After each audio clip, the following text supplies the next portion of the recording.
너희에게 평강이 있을지어다. 아멘. 아멘이라는 뜻 아시죠?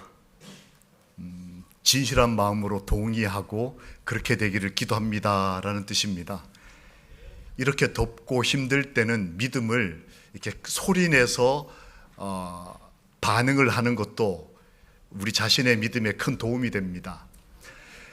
주의 말씀을 다시 한번 예수님의 기도이자 말씀을 제가 여러분 앞에 쾌르구마 선포하면 여러분 그 말씀이 나와 내 가족들에게 이루어지기를 기도하는 마음으로 이 더위를 물리치는 마음으로 큰 소리로 아멘 해보시겠습니다.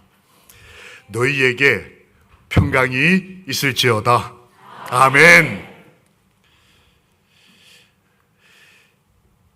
2024년 8월 11일부터 오늘까지 내가 들었던 말들이 무엇이었는지 기억나십니까? 오늘 그 기억들을 새롭게 하려고 아멘이라는 소리를 우리 스스로 우리 귀에 우리 지성에 한번 외쳐봤습니다. 혹시 이런 말 들어보셨습니까? 이게 전혀 모르는 분도 계십니까? 올해 안식일 성수 운동을 하면서 목회부에서 여러 재직들과 함께 일어난 후에 8월에 하는 행사가 뭐냐면 안식일에 어떤 활동을 하면 좋을지에 대한 아이디어를 공유하고 있습니다.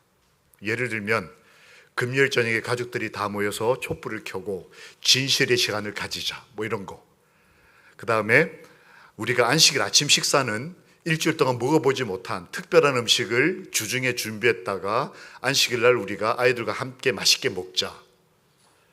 예를 들면 안식일 오후에 천연계로 나아가서 계곡에서 바다에서 혹은 산에서 일반적인 놀이를 하는 게 아니고 하나님이 주신 천연계와 사랑을 만끽하며 찬미 부르고 기도하는 시간을 가져보자.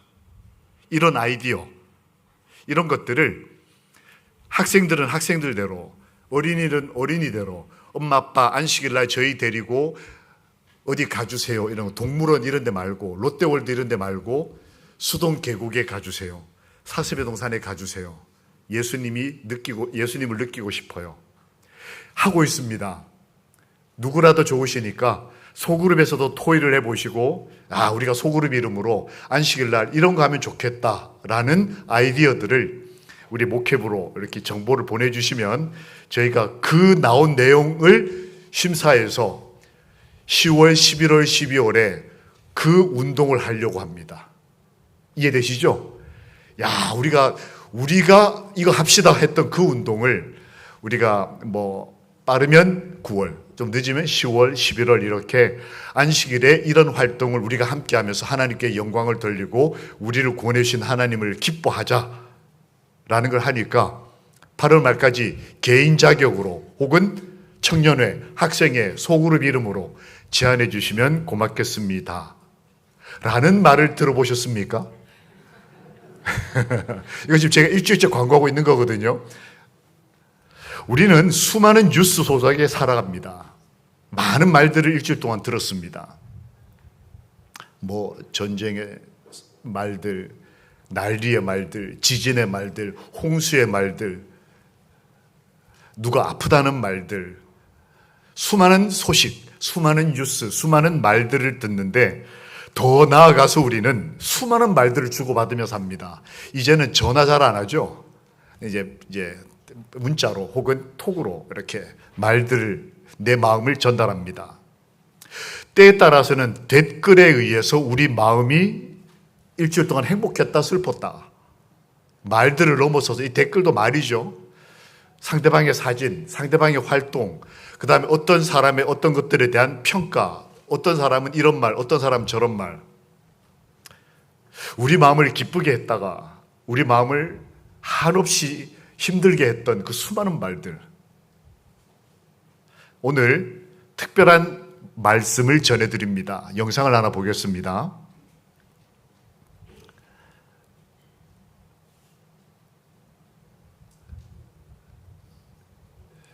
오랜만에 뵙죠? 해주세요. 안녕하십니까 그러세요. 안녕하십니까 하셔. 안녕하세요 그래. 여기다. 네. 안녕하세요. 네, 안녕하세요, 교인들 여러분들.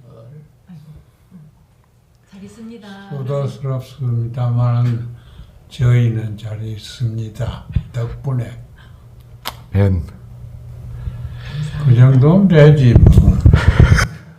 이만하면 됐지 뭐.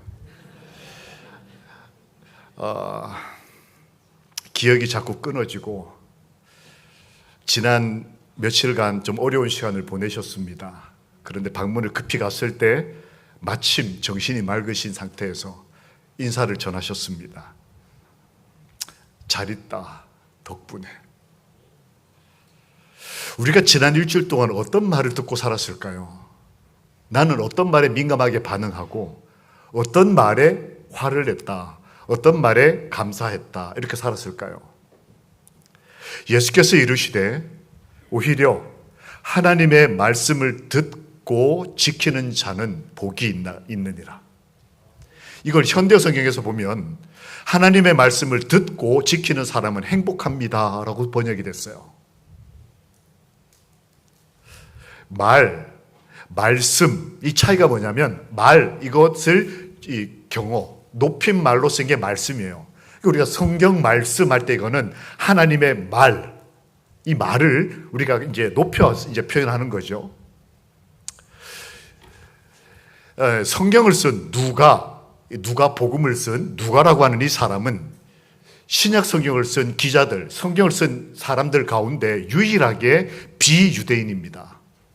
이 사람은 안식일교회, 요즘 말로 하면 안식일교인이 아니에요. 삼육학교도 나오지 못했습니다. 이 사람은 그럼에도 불구하고 유일하게 성경을 기록한 사람이 됐습니다. 그는 사람들에게 사랑을 받는 의사였어요. 그러니까 할 일이 없어서 교회 다니는 사람이 아니었습니다. 아주 많이 배우고 당시 최고 학문이었던 바울하고 같이 학문을 견줄 만한 그런 지성인이었습니다. 그리고 그는 사도 바울의 친구였으며 동력자였습니다. 사도 바울이 나중에 청년한테 편지를 보내면서 우리 박태현 선생 어디 있습니까? 박태현 씨, 사람들이 나를 다 배신하고 일주일 동안 다 그냥 정신없고 막 교회도 안 오고 그랬는데 자네는 나와 함께 있었네. 왜 아멘을 안 하나?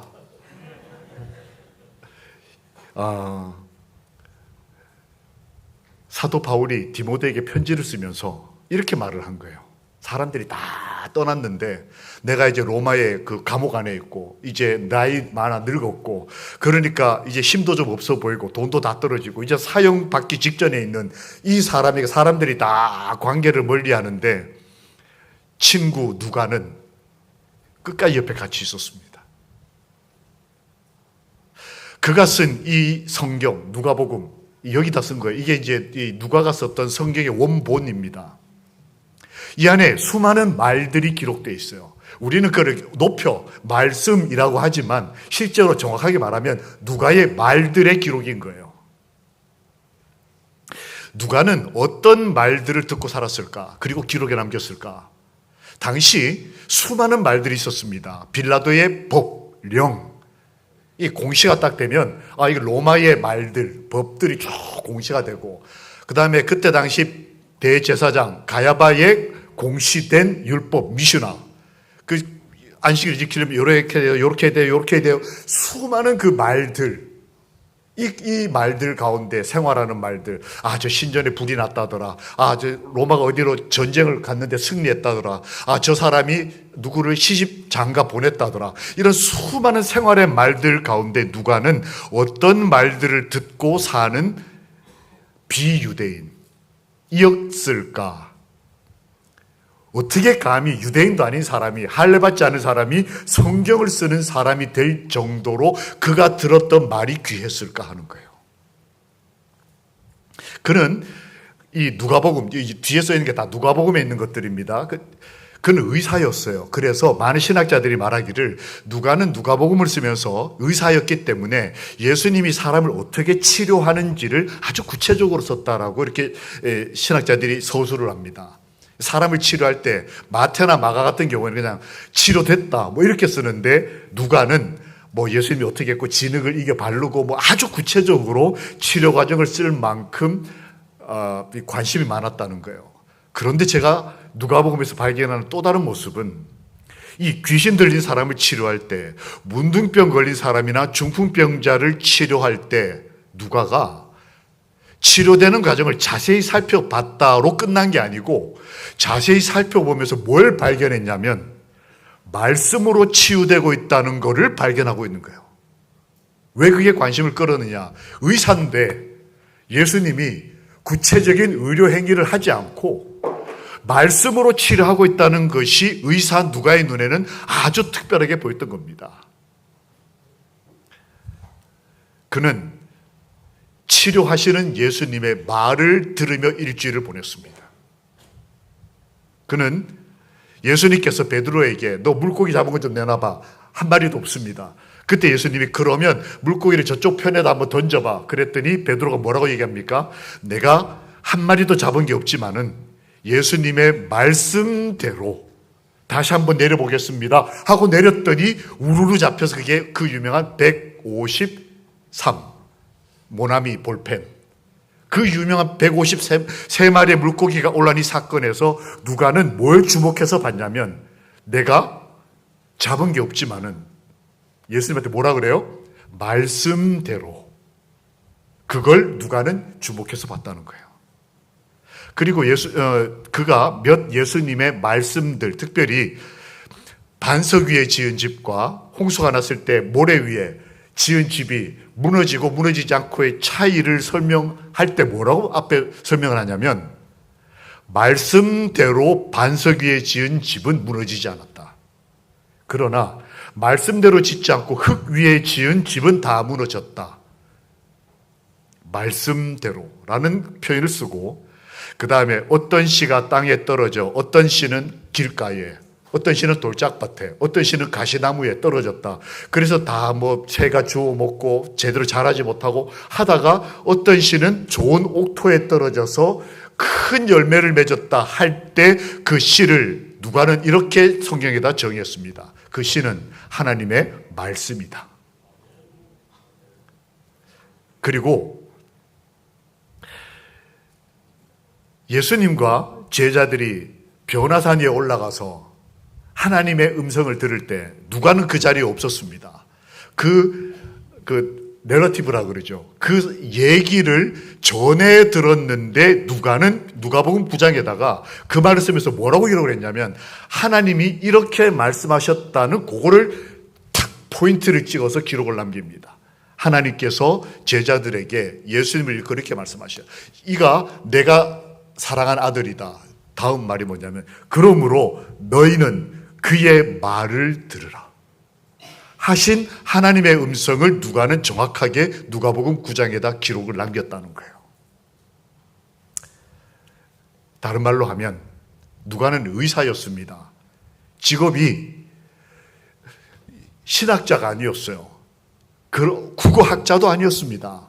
그런데 그는 일주일 동안 살면서 그의 인생을 살면서 그의 인생을 통해 만난 하나님에 대한 기록을 남길 때에 겉으로 보는 사람들은 그가 의사였으니까 치료에 관심을 가졌던 것 같아 라고 썼지만 실제 누가가 관심을 가졌던 것은 치료 행위를 일으키는 하나님의 능력 있는 말씀이었다는 거예요. 함께 읽어보겠습니다. 시작. 천지는 없어지나 내 말은 없어지지 아니하리라 라고 예수님이 말씀하셨다는 사실을 누가는 기록에 남겼어요. 근데 다른 복음서에는 이 말이 없어요. 그러니까 누가가 볼 때 지난 일주일에 내 삶을 생각했을 때 나는 어떤 말을 많이 들었을까? TV에서 뉴스도 보고 땅값이 올랐다 떨어졌다 전쟁이 났다 그 다음에 뭐 이스라엘이 이란하고 싸운다더라 별의별 말을 다 들었는데 하나님의 말씀은 내가 들었는가? 내 기억 속에 그 사람이 나한테 한 칭찬, 그 사람이 나한테 한 뒤에서 뒷담화 이런 건 내가 다 기억이 나는데 내가 주님께로부터 들은 예수님의 말씀이 무엇이었는지 기억나십니까? 이 비유대인, 이 누가는 할례 받지 않은, 즉 지금은 그게 뭐지 싶지만 그때 당시로 돌아가 보면 이 사람은 진짜 뭐 성경을 쓰는 건 둘째 문제고 여기 함께 앉아 있기도 자격이 있냐 마냐를 놓고 논쟁해야 할 만큼 자격 미달로 보이는 사람이었는데, 그가 어떻게 성경을 쓰는 사람이 됐느냐? 그는 하나님의 말씀에 대하여 귀히 여기고 그의 인생을 되돌아봤을 때 예수님과의 관계에서 나 이런 은혜를 입었어요, 나는 건강이 회복됐어요, 나는 내 아이들이 다 잘 됐어요, 이런 것들에 대한 감사 기억보다 하나님이 이렇게 말씀하셨습니다, 하나님이 이렇게 말씀하신 것이 이렇게 이루어졌습니다 라고 주의 말씀을 기억하는 사람이었기 때문에 하나님은 그를 통해 사도 바울만큼이나 신약 성경을 많이 기록한 두 사람, 사도 바울과 누가가 가장 방대한 기록을 남긴 신약 기자가 된 것입니다. 누가가 봤을 때 이해할 수 없었던 제자들의 모습이 있어요. 누가는 제자가 아니었잖아요. 12제자. 즉 이 교회 나온 지 몇 년 안 된, 몇 달 안 된, 아니 이제 한두 달밖에 안 된 분이 볼 때 나는 저 목사님의 저 행동 이해할 수 없어 싶은 어떤 모습이 있을 수 있습니다. 이 누가도 그랬어요. 12제자를 이렇게 봤는데 이해할 수 없는 모습이 하나 있었습니다. 뭘까요? 배신? 야, 어떻게 유다가 배신할 수 있을까? 제자들이 다 도망가는 모습이요? 아니면 가서 귀신을 쫓아냈는데 귀신이 안 쫓아나는 바람, 쫓겨나지 않는 바람에 우사당하는 모습? 누가가 봤을 때 어떤 그리스도인들의 모습이 이해가 안 됐을까요? 그걸 성경에다 남겼어요. 오늘날 이 교회 나온 지 얼마 안 된 분이 볼 때 저 같은 죄인 목사의 모습에서 뭐가 이해가 안 될까요? 예수께서 12 제자들을 데리시고 이르시되 그들에게 말씀하시되 십자가에 대해서 얘기를 하셨어요. 점점점이 뭐냐면 내가 예루살렘에 가면 그들이 나를 잡을 것이고 채찍질 할 거고 나는 죽을 거야. 그러나 3일 만에 부활할 거야 라는 말씀을 세 번째 말씀을 하셨어요. 이 누가복음 18장에. 처음 말하는 게 아니고 얘기했고 돌아가시기 바로 얼마 전에 다시 이 얘기를 하셨는데 제자들이 이것을 하나도 깨닫지 못하였으니 그 말씀이 감추었으므로 그들이 그 이르신 바를 알지 못하였더라. 누가가 볼 때 12제자가 이해가 안 되는 거예요. 왜 안 되냐? 말씀을 그렇게 들었는데 안식일교회를 50년을 나왔고 예수님을 70년을 믿었는데 일주일 동안 기억나는 하나님의 말씀이 하나도 없는 저를 초신자가 볼 때 이해를 못하는 거예요. 야, 저분은 안식일교회 나오신 지가 저는 이제 56년 7년이 돼 가는데 어떻게 저렇게 말씀대로 안 살까? 말씀이 없는 거예요. 이 누가가 제자들을 이해할 수가 없었다. 예수님이 지금 또 그냥 지나가는 말씀도 아니고 십자가 얘기를 하고 있는데 죽음의 얘기를 하시면서 그것도 죽음도 더 놀라운 주제, 죽음을 이기신 부활의 얘기를 3번씩이나 설교를 하셨는데 제자들 12명이 아무도 이해를 못했다. 그것도 하나도 깨닫지 못했다. 그걸 누가가 이해할 수가 없어서 이걸 썼는데 같은 내용을 적은 마태 마가에는 이 밑에 부분 제자들이 깨닫지 못했단 말이 빠져 있어요. 왜 그럴까요? 마태 자기 입장에서 잘 깨닫지 못한 단점을 자기 기록에다 빼놓은 거예요. 나는 이런 잘못을 숨기고 싶어. 근데 친구가 봤을 때 야, 마태 너는 제자잖아. 교회 나온 지 30년 된 사람이잖아. 근데 어떻게 말씀이 일주일 동안 생활했는데 말씀대로 산 감사한 기억이 하나도 없어? 누가 저한테 물어보면 목사님은 일주일 동안에 말씀이 이루어지는 것을 어떻게 보셨습니까? 이렇게 물으면 제가 뭐가 대답을 해야 되지 않겠습니까? 근데 글쎄요, 좀 연구해 봅시다. 뭐 이러면 누가가 그게 이해할 수 없었다. 이 기록을 남긴 것입니다. 여기도 핵심이 뭐냐? 말씀이었어요. 주님이 말씀하셨는데 또 3번이나 설교하셨는데 하나도 이해를 못했다. 내 인생의 전환점이 된 말씀 혹시 여러분 있으십니까? 지금 이 설교 듣고 지금 이 순간에 딱 기억나는 말씀. 우리 재림군인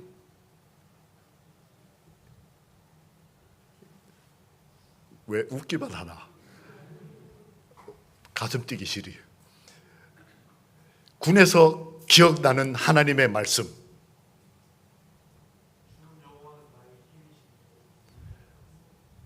아멘.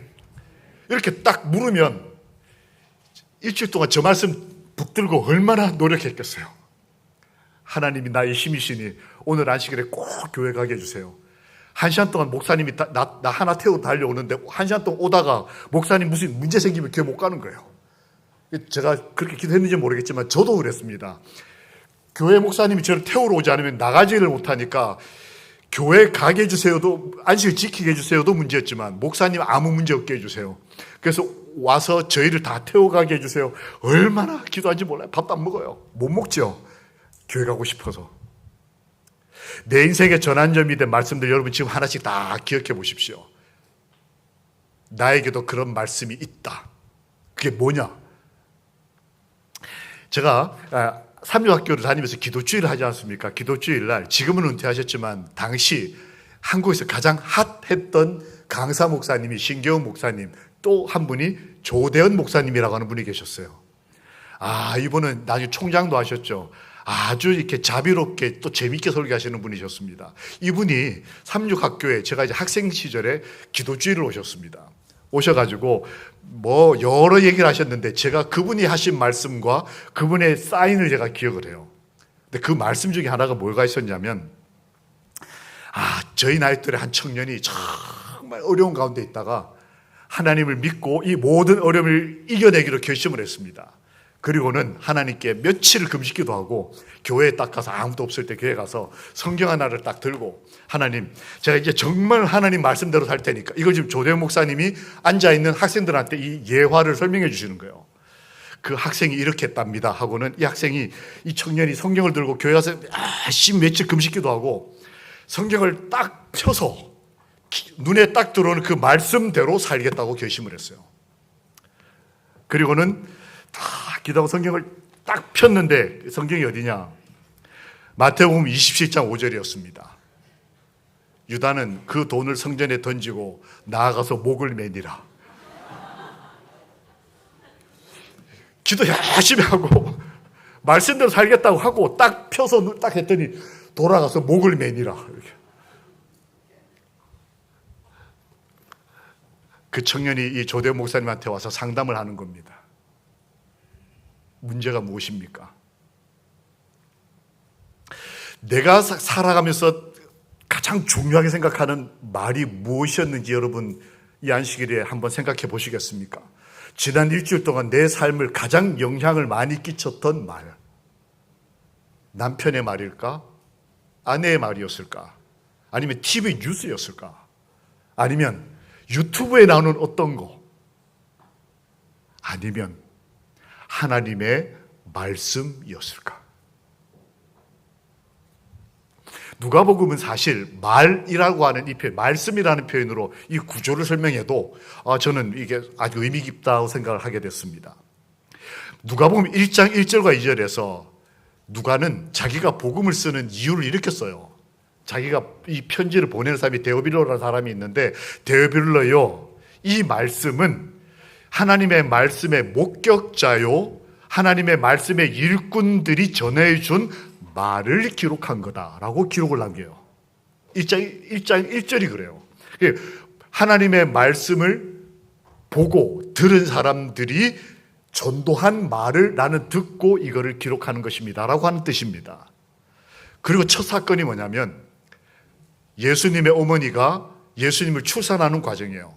그때 이런 말을 남깁니다. 누가복음 2장 19절에 마리아는 예수님과 관련된 모든 말을 마음에 두니라.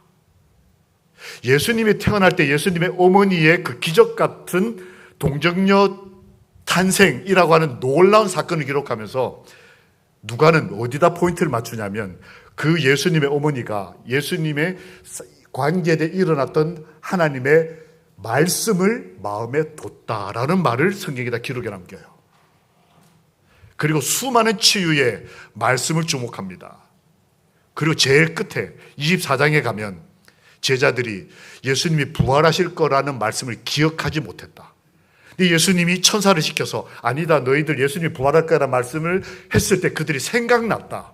그때 예수님이 오셔서 이렇게 말씀하신 것을 기억나게 해주셨다는 거예요. 누가복음은 하나님의 말씀에 대한 시작으로부터 말씀, 그리고 제자들이 잊어버리고 살았던, 너무 감정적으로 충격받고 장례를 치르고 그러면서 하나님의 약속과 말씀을 잊어버린 상태에서 일주일을 보냈던 그들을 회복시키는 능력이 하나님의 말씀으로부터 비롯된다는 것을 기록하면서 누가복음을 마칩니다. 여러분, 우리가 기억하고 있는 하나님의 말씀은 무엇입니까? 너무 많죠. 너무 어렵고. 그래서 예수님께서 말씀이 육신이 돼서 이 땅에 오셨어요. 성경 전부를 이야기가 너무 힘드니까 이 성경 전체를 삶으로 담아내서 예수님이 삶을 통해 보여주신 겁니다. 그러나 중요한 건 말씀이 육신이 되어 우리 가운데 거하시면서 그분이 다시 말씀하셨다는 거예요. 이걸 뭐라 그러느냐? 레드 레터 바이블이라고 불러요. 영어로 되어 있지만 보시면 조금 차이가 있죠. 뭐가 차이가 있을까요? 성경 중에, 제가 지금 들고 있는 성경 그런 종류가 아닙니다만, 성경 중에 보면 어떤 성경은 다른 거는 검은 글씨로 되어 있다가 쭉 가다가 신약의 예를 들면 다 이루었다라는 예수님 말씀은 빨간색으로 인쇄되어 있는 성경이 있어요. 그걸 레드, 붉은색, 레터, 편지, 바이블. 한국식으로 표현하면 붉은 글씨 성경이라는 뜻입니다. 예수님의 말들을 붉은 글씨로 프린트한 거예요. 그래서 이거 한국 성경에 보면 이런 데가 있습니다. 예수께서 가라사대 너희의 오라비가 살리라, 나사로 살리는 이 사건에서 유명한 말씀을 하시죠. 나는 부활이요 생명이니. 여기 나오는 이 말씀, 이게 앞에 거는 요한이 쓴 글은 검은 글씨로 썼지만 예수님이 직접 하신 말씀은 붉은색 글씨로 쓴 이 말. 여러분, 성경이 좀 어려우면 예수 그리스도를 바라보게 되고, 예수님을 바라보면서 예수님의 마음을 읽으려면 예수님의 하신 직접적인 말씀, 레드 바이블을 읽어보는 거예요. 그래서 지난 일주일 동안 내 삶에 주님의 직접 하신 말씀에 어떤 것이 내 삶에 남았을까? 이 가운데 어떤 가족은 이 말씀이 남으신 거예요. 일주일 동안 장례를 치렀거든요. 나는 부활이요 생명이니. 예수님이 하신 어떤 말씀보다 이 말씀이 가장 깊이 일주일 동안 내 삶 속에 남은 하나님의 말씀이 되는 것입니다. 여러분, 그리스도인으로 산다는 것은 하나님을 닮아간다는 것이고, 하나님을 닮아간다는 것은 그분의 말씀이 내 삶과 내 심령 속에 남고 기억되고 삶 속에서 이루어지는 것. 그게 그리스도인의 삶입니다.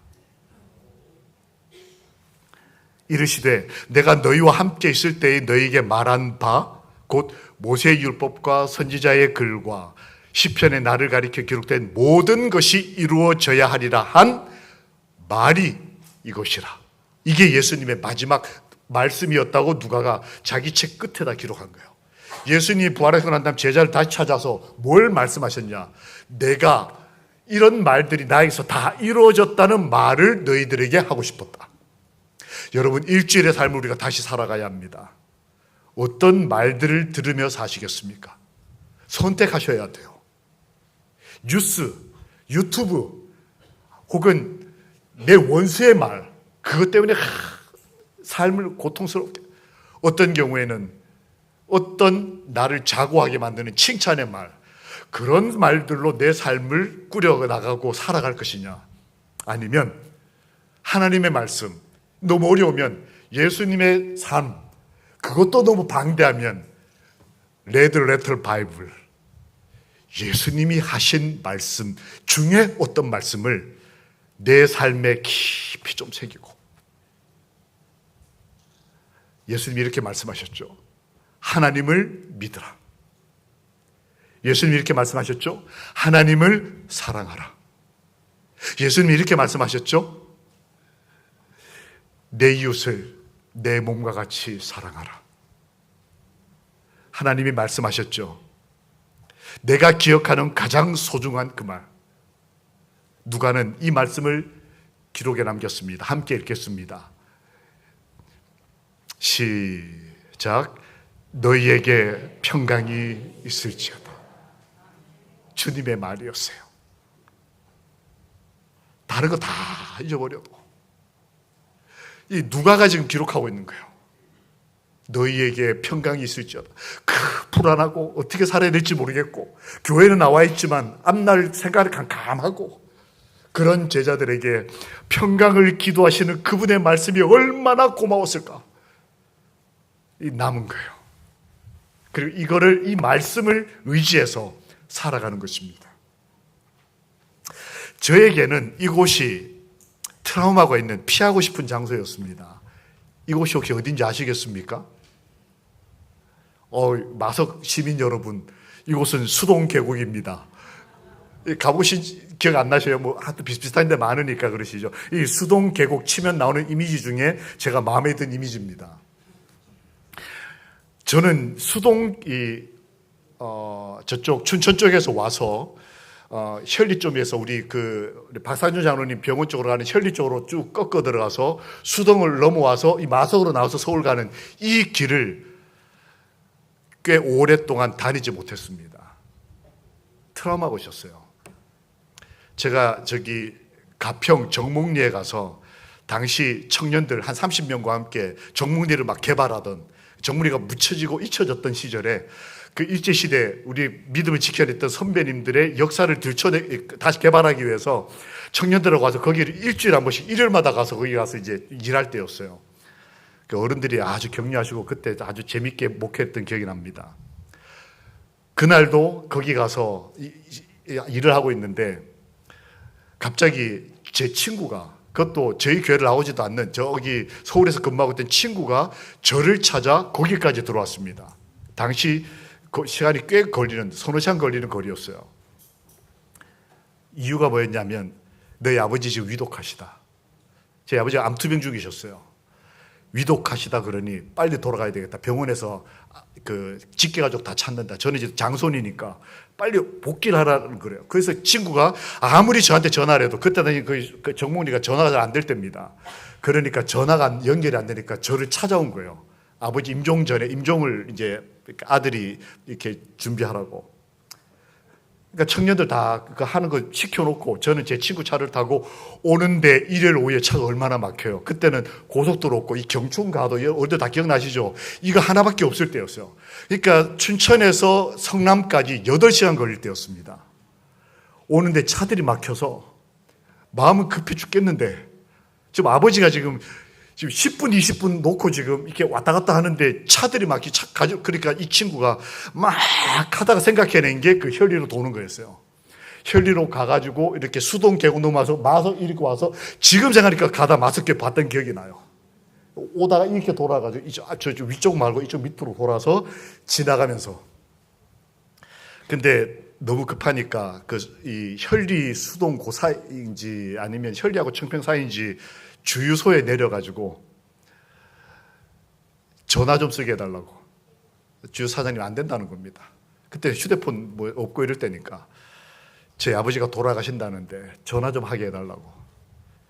빌고 빌어서 이 전화기를 이렇게 잡았습니다. 그리고 이제 아버지 계시는 병실로 전화를 했어요. 온 가족이 다 모이고 집안이 다 모였는데 장난만 지금 없는 거예요. 목회한다고 그냥.